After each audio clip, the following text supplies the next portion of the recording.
उद्धव ठाकरे यांनी आज स्पष्ट केलेलं आहे की मुख्यमंत्री पदाचा चेहरा महाविकास आघाडीनं घोषित करावा आणि जो चेहरा दिला जाईल त्याला पाठिंबा असणार आहे.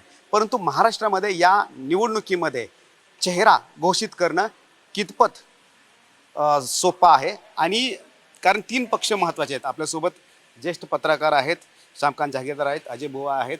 अजयजी, मला अगोदर सांगा की कसं बघता या स्टेटमेंटकडे उद्धव ठाकरेंचं की मुख्यमंत्री पदाचा चेहरा करावा, त्याच्या पाठीमागं काय रणनीती आहे? एक गोष्ट याच्यात सांगता येईल की लोकसभा निवडणुकीमध्ये ज्याप्रमाणे सांगितलं जात होतं की महाराष्ट्रामध्ये सहानुभूती आहे कोणाकडे आणि सहानुभूतीचा चेहरा कोण असेल तो उद्धव ठाकरे. तर तीच रणनीती विधानसभा निवडणुकीमध्ये सुद्धा अवलंबवायची हे शिवसेनेचं आताचं धोरण दिसतं आहे आणि उद्धव ठाकरेंच्या चेहऱ्यावरती मतं मिळतील आणि निवडणूक जिंकायची.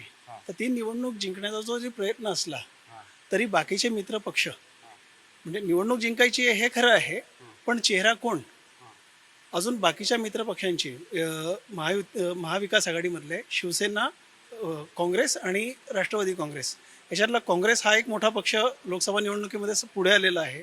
तर त्या पक्षाने अजून होकार दिलेला नाही औपचारिकरित्या की चेहरा कोण असेल असा. तर शिवसेनेची ही रणनीती दिसते आहे की किमान एक चेहरा तुम्ही पुढे करा, म्हणजे आमचा चेहरा पुढे करा, कारण आम्हाला अनुभव पण आहे. आम्ही 2.5 वर्ष यशस्वीपणे राज्य चालवलेलं आहे. कोरोनासारख्या कठीण काळामध्ये राज्याला समर्थ नेतृत्व दिलं. तर त्या आधारावरती आणि त्या सहानुभूतीच्या जोरावरती आम्हाला तुम्ही चेहरा जाहीर करा. पारडं जड वाटते का उद्धव ठाकरे यांचा? अनुभवाच्या आधारे आणि सहानुभूतीच्या आधारे उद्धव ठाकरेंचं पारडं जड वाटतं आहे हे पार्शली खरं आहे, अंशतः खरं आहे. पण निवडणुकीचा जर का यश बघितलं तर काँग्रेसच्या बाजूने ते जास्ती पारडं झुकलेलं दिसतं. त्यामुळे काँग्रेस आत्ता लगेच कोणाला चेहरा जाहीर करण्याच्या ऐवजी पटप करा आणि पटपाचा आधार जो आहे हा लोकसभा निवडणुकीचं यश हा ठेवा आणि त्यानंतर जसा निकाल येईल त्या निकालाच्या आधारे आपण मुख्यमंत्री पदाविषयी चर्चा करू, असं आत्ता ह्या क्षणाला तरी काँग्रेसचं धोरण दिसतं आहे. बरं, श्यामकांत जहागीरदारजी आपल्या सोबत आहेत. जसं की अजय बुवा यांनी सांगितलेलं आहे की परफॉर्मन्स जो आहे काँग्रेसचा तो लोकसभेमध्ये चांगला दिसून आलेला आहे आणि एकीकडे उद्धव ठाकरे म्हणतायत की मुख्यमंत्री पदाचा चेहरा. मग अशा वेळी काँग्रेस हा विचार करणार का की सगळ्यात जास्त आमदार कोणाचे, सगळ्यात जास्त संख्या कोणाची आणि त्यानुसार मुख्यमंत्री असावा? काय वाटते का उद्धव ठाकरेंचं हे कशासाठी स्टेटमेंट आहे? दबावतंत्र आहे का खरंच चेहरा? नाही, मला असं वाटते की मुख्यमंत्री पदाचा चेहरा घोषित करा हे जे उद्धव ठाकरेंची शिवसेनेची मागणी आहे हे एक प्रकारचं दबावतंत्र आहे. कारण आतापर्यंत महायुती जी आहे तो आपल्या मुख्यमंत्री पदाचा चेहरा जाहीर करणार नाही आहे. त्याच्यामुळे महाविकास आघाडी असा कोणता चेहरा जाहीर करेल असं आत्ता तरी वाटत नाही आहे. कारण ज्या पक्षाच्या जास्त जागा जिंकल्या जातील किंवा ज्या पक्षात जास्त आमदार निवडून येतील त्या पक्षाचा मुख्यमंत्री हे एक सरसकट धोरण आहे. त्याच्यामुळे आज उद्धव ठाकरेंना मुख्यमंत्री पदाचा उमेदवार जाहीर करणं याचा अर्थ असा आहे की काँग्रेस किंवा बाकीचे राष्ट्रवादी काँग्रेस आहे त्यांनी त्यांच्या दृष्टीने तो एक अडचणीचा मुद्दा होऊ शकतो.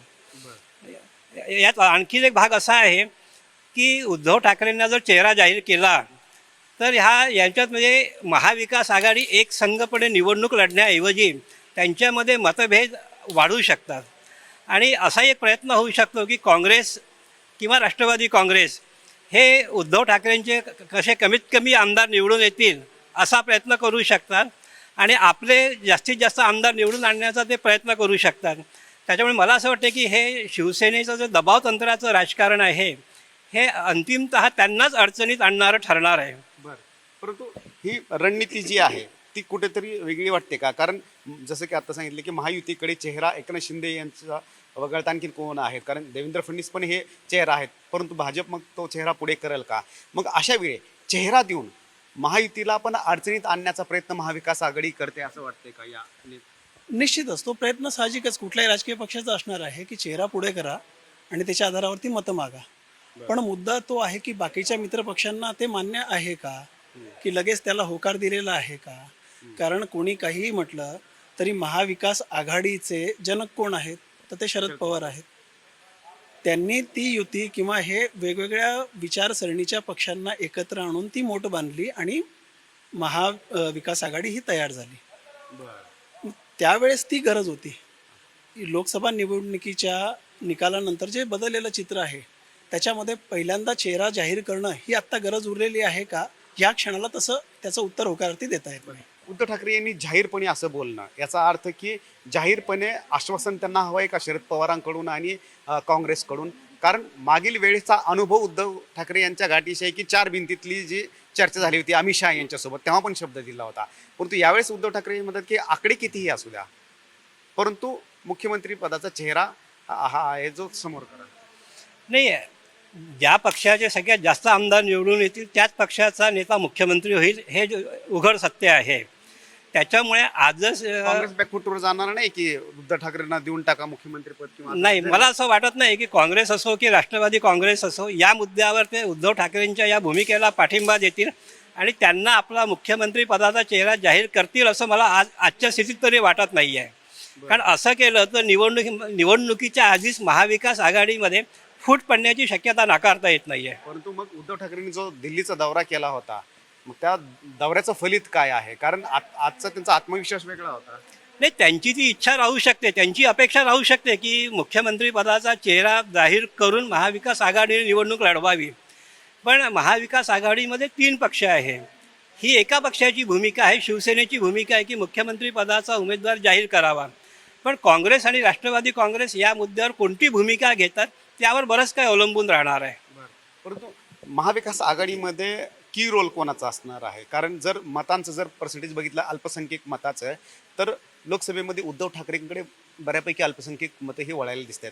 काँग्रेसची ही चिंता वाटत नाही का? आणि तेच परिणाम, कारण लोकसभेचं तर मतदारसंघ मोठे असतात, परंतु विधानसभेमध्ये 5 ते 10 हजार मतं सुद्धा डिसाइडिंग फॅक्टर असू शकतात.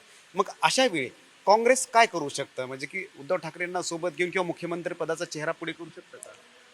काँग्रेस आत्ता फक्त त्यांची संघटना वाढ याच्यावरती काँग्रेसचं लक्ष केंद्रित आहे. आणि काँग्रेसमधनं लोकांना ज्या पद्धतीने लोकसभा निवडणुकीमध्ये जागा वाटप करताना जे काही अनुभव आले ते अनुभव त्यांच्या दृष्टीने कटू होते. काही अंशी उघडपणे जरी बोलले नसले तरी त्यांचे लोक त्या पद्धतीने बोलतात की कुठल्या कुठल्या ठिकाणी जागा वाटप करताना मित्रपक्षांशी थोडक्यात त्यांचा रोख शिवसेनेकडे आहे. तर आत्ता तीच चूक पुन्हा करायची का? तर याच्यासाठी काँग्रेसची ती तयारी नाही. त्यामुळे जसं जागीरदार साहेब म्हटले ते बरोबरच आहे की चेहरा आत्ता जाहीर न करता जो निकाल येईल आणि ज्यांच्या जागा जास्ती असतील त्याच्या आधारावरती चेहरा मुख्यमंत्री पदाचा ठरवायला पाहिजे. उद्धव ठाकरेंनी दोन्ही दगडावर हात ठेवलेत असं वाटतंय का? कारण प्रेशर टॅक्टिस जर असलं तर मग माझा जर चेहरा केला तर मग पुढचा मार्ग? आत्तापर्यंत शिवसेनेची स्ट्रॅटेजी म्हणजे खूप पूर्वीपासून सुद्धा की शिवसेना ही राजकारणाच्या केंद्रस्थानी राहू इच्छिते.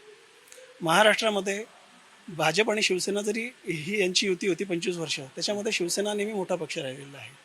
मधल्या काळात शिवसेनेत फूट पडल्यानंतर शिवसेना आणि शिवसेनेचे नेतृत्व हे थोडंसं काही अंशी दुय्यम स्थानी गेलं होतं. पण जी लोकसभा निवडणूक, आलेला निकाल आणि आता पुन्हा असलेली संधी, ते आता पुन्हा स्वतःला केंद्रीय भूमिकेमध्ये आणू इच्छित आहेत. त्यांचा उद्धव ठाकरेंचा दौरासुद्धा दिल्लीमध्ये त्याच अर्थाने होता की आम्ही पण केंद्रामध्ये आणि राज्यामध्ये महत्त्वाच्या ठिकाणी आहोत, तुम्ही आमच्याकडे त्या दृष्टीने बघा.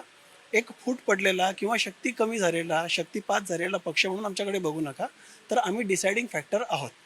आणि त्याचाच पुनरुच्चार करण्याचा हा एक प्रयत्न आहे की मुख्यमंत्री पदाचा चेहरा करा. शेवटी सहानुभूती तुम्हाला, आणि तिन्ही पक्षांचं एक गोष्ट आहे की तिन्ही पक्षांना एकमेकांवरती अवलंबून राहावंच लागणार आहे. बरं, पण मला एक सांगा की मग उद्धव ठाकरेंनी असं म्हणणं, मुख्यमंत्री पदाचा जर चेहरा दिला, कोणाचा फायदा कोणाचा तोटा होऊ शकतो? फायदा तोट्याचं गणित हे आता असं कधीच सांगता येत नाही राजकारणामध्ये. पण दबाव तंत्राचा भाग असतो. दबाव तंत्रामध्ये प्रत्येक पक्षाचा हेतू हाच असतो की आपला जास्तीत जास्त फायदा असायला पाहिजे. म्हणजे ज्यापूर्वी याआधी काँग्रेस आणि राष्ट्रवादी काँग्रेस या दोन्ही पक्षांची जेव्हा युती होती, आघाडी होती, त्याच्यामध्ये राष्ट्रवादी काँग्रेसच्या भले जागा जास्ती आल्या तरी त्यांनी मुख्यमंत्रीपद हे काँग्रेसकडे दिलं होतं आणि ती तडजोड केली होती, कारण त्यांना लॉंग टर्म एक फायदा महाराष्ट्रामध्ये दिसत होता. पण आता ती तशी परिस्थिती शिवसेनेच्या दृष्टीने आहे का? काँग्रेस तशा पद्धतीने शिवसेनेकडे बघते आहे का? आणि याच्यामध्ये अजूनही राष्ट्रवादी काँग्रेसने आपली भूमिका जी आहे ती स्पष्ट केलेली नाही आहे. कदाचित निवडणुकीची नंतरची परिस्थिती काहीतरी वेगळी असू शकते, तडजोडीचा एखादा वेगळा उमेदवार पुढे येऊ शकतो, तर तसा एखादा चेहरा पुढे येऊ शकतो, काहीही होऊ शकतं राजकारणातलं. फेस क्रायसिस जसं की इकडे आहे महाविकास आघाडीमध्ये, तसंच फेस क्रायसिस महायुतीमध्ये आहे का? कारण तिकडे तर 3 कॅन्डिडेट, एकनाथ शिंदे, अजित पवार, कारण मध्यंतरी स्टेटमेंट झाली होती अजित पवार यांनी मुख्यमंत्री, आणि त्यांनी एका मुलाखतीमध्ये बोलून पण दाखवलं होतं, आणि तिसरे म्हणजे की देवेंद्र फडणवीस. तर अशा वेळी फेस क्रायसिस जो आहे, चेहऱ्यांची लढाई जी आहे ती महायुतीमध्ये पण आहे का? आणि त्यामुळे ही निवडणूक महायुती कोणाच्या चेहऱ्यावर लढेल का फेसलेस अशी निवडणूक होईल असं वाटतं? नाही, मला असं वाटतं की महायुतीमध्ये मुख्यमंत्री पदाच्या उमेदवारांची कमतरता नाही आहे. एक नाही तर 3 उमेदवार त्यांच्याजवळ आहे. स्वतः मुख्यमंत्री एकनाथ शिंदे आहेत आणि 2 उपमुख्यमंत्री देवेंद्र फडणवीस आणि अजित पवार आहेत. पण मला असं वाटतं की एक स्ट्रॅटेजीचा भाग म्हणून महायुती कोणताही चेहरा समोर न ठेवता यावेळी विधानसभा निवडणूक लढवेल. भाजपाची ही स्ट्रॅटेजी नेहमीसाठी हीच राहिली आहे की मुख्यमंत्री पदाचा उमेदवार जाहीर न करता एक पंतप्रधान नरेंद्र मोदी यांच्या नेतृत्वात निवडणूक लढवायची आणि निवडणूक झाल्यानंतर मग कोणाला तरी मुख्यमंत्री पदाचा उमेदवार जाहीर करायचा. आपण याच्या आधी पाहिलं असेल तर छत्तीसगड, राजस्थान, मध्य प्रदेश या 3 राज्यांमध्ये ज्या विधानसभा निवडणुका झाल्या त्या 3ही राज्यात भाजपाने आपला मुख्यमंत्री पदाचा उमेदवार जाहीर केला नव्हता, आणि या भूमिकेचा भाजपाला निवडणुकीत फायदा झाला. चांगलं बहुमत त्यांना मिळालं आणि बहुमत मिळाल्यानंतर भाजपाने 3 त्या राज्यांमध्ये मुख्यमंत्र्यांची निवड केली. त्याच्यामुळे मला वाटतं महाराष्ट्रातही ही स्ट्रॅटेजी भाजपाची आणि विशेषतः महायुतीची राहील. पण महाराष्ट्रामध्ये उद्धव ठाकरेसारखा जर समोर चेहरा असेल तर विचार करावा लागणार का? कारण फेसलेस आणि उद्धव ठाकरेंचा चेहरा असेल, मग अशा वेळी मग महायुती मग कोणत्या चेहऱ्याकडे जाईल? का पुन्हा मग मोदींचा चेहरा येईल? मला असं वाटतं की एक तर मुख्य मुद्दा असा आहे की महाविकास आघाडी उद्धव ठाकरेंना मुख्यमंत्री पदाचा उमेदवार जाहीर करेल का, याबद्दल माझ्या मनात शंका आहे. कारण या मुद्द्यावरती महाविकास आघाडीच्या 3ही पक्षांचं, विशेषतः 2 पक्षांचं एकमत होण्याची शक्यता अतिशय कमी आहे. त्याच्यामुळे महाविकास आघाडी जर मुख्यमंत्री पदाचा उमेदवार जाहीर करू शकली नाही तर मग महायुतीलाही मुख्यमंत्री पदाचा उमेदवार जाहीर करण्याची तशी गरज भासणार नाही आहे.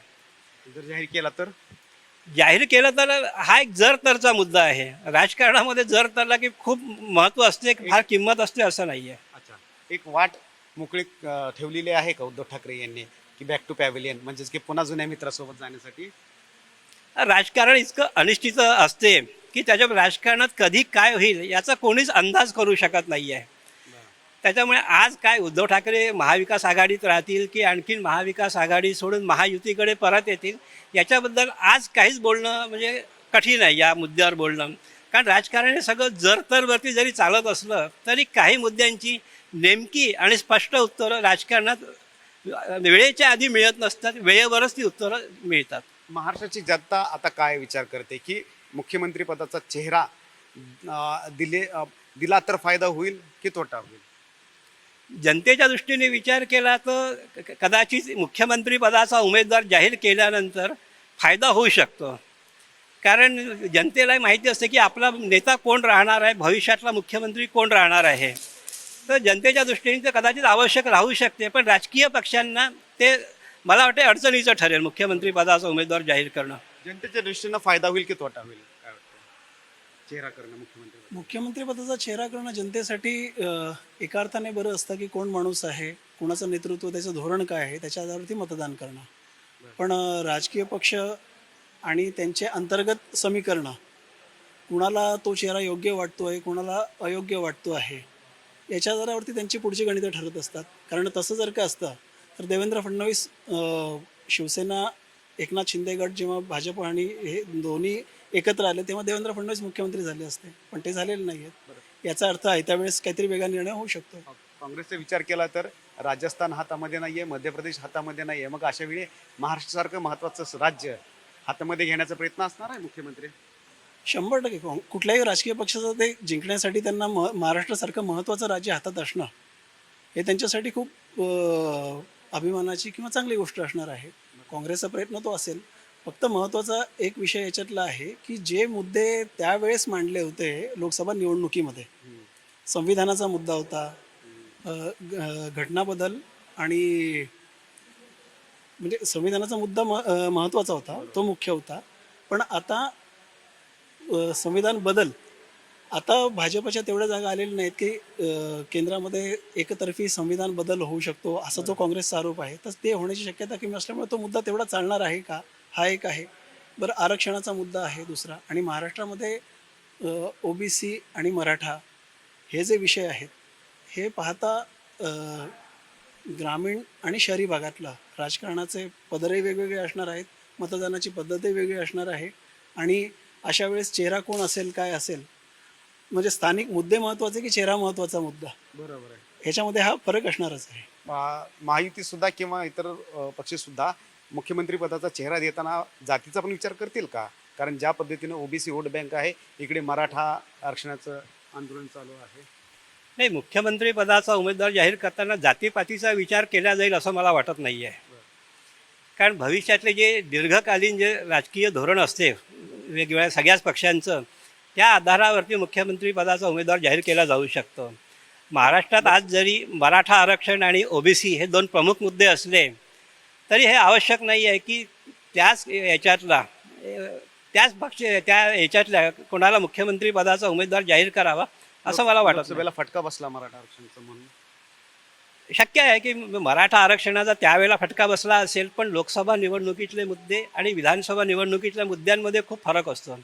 लोकसभा निवडणूक ही राष्ट्रीय मुद्द्यांवर लढवली जाते, तर विधानसभा निवडणूक हे स्थानिक मुद्द्यांवर, स्थानिक राजकारणावरती ती लढवल्या जात असते. तर त्याच्यामुळे काही फार फरक पडेल असं वाटत नाही आहे याच्यात. आणि म्हणूनच एकीकडे फरक पडेल असं वाटतंय का? कुठल्या अर्थाने? म्हणजे की जर चेहरा दिला तर फरक पडेल असं वाटतं का? वेगळ्या जातीचा चेहरा दिला तर पक्षाचं धोरण त्या पद्धतीने असेल तर. कारण आता भाजपच्या दृष्टीने महत्त्वाचं आहे की नेतृत्व कोण करतं आहे. जर अमित शहानी पुण्यामध्ये भाजपच्या सभेत जाऊन सांगितलं की भाजप हा नेतृत्वस्थानी असेल, चेहरा कोण असेल हा भले नंतर ठरवतील, कारण शेवटी नेतृत्व, केंद्रीय नेतृत्व भाजपमध्ये ठरवलं. ते चेहरा कोण किंवा राज्यातलं कोणाकडे कुठलं पद असावं हे केंद्रीय नेतृत्व ठरवत असतं. तर ते पाहता लगेच भाजप चेहरा कोणी अनाऊन्स करेल हे काही सांगता येत नाही. आणि आत्ताच्या ह्या क्षणाला दोन मित्रपक्ष सोबत आहेत. कुठल्याही परिस्थितीमध्ये महाराष्ट्र हे राज्य जिंकायचं पण आहे. आणि लोकसभा निवडणुकीमध्ये जसे निकाल आले त्याची पुनरावृत्ती होऊ न देता आपण त्या पद्धतीने निवडणूक लढायची आणि किमान जिंकण्यासाठी प्रयत्न करायचे. हा जर का भाजपची रणनीती असेल, ही रणनीती असेल भाजपची, तर त्यांना दोन मित्र पक्षांना, त्यांच्या नेतृत्वाला खुश करणं, सोबत ठेवणं आणि एकजुटीने एकजुटीने निवडणूक लढण्याचा संदेश देणं हे त्यांच्यासाठी जास्ती महत्त्वाचं आहे, ना की कुठला तरी चेहरा अनाऊन्स करून मतभेद किंवा अविश्वास वाढवणं. बिलकुल बिलकुल. खरं तर जसे की श्यामकांत जागीरदार आणि त्याचबरोबर अजय बुवा यांनी सांगितलेलं आहे की महाराष्ट्रामध्ये विधानसभेच्या निवडणुकीमध्ये मुद्दे अनेक आहेत, परंतु चेहरा कोण असेल. आणि महायुती आणि महाविकास आघाडी या दोघांकडे सुद्धा मुख्यमंत्री पदाचे चेहरे वेगवेगळे आहेत. अशा वेळी ही विधानसभेची लढाई जी असणार आहे ती मुख्यमंत्री पदाच्या चेहऱ्यावर असणार आहे. उद्धव ठाकरे यांनी जाहीरपणे आवाहन केलेलं आहे. अशा वेळी काँग्रेस काय करतंय आणि हा संघर्ष किती वाढतोय, काय याला पूर्णविराम मिळतोय ते पाहावं लागेल. रामराज शिंदे, NDTV, दिल्ली.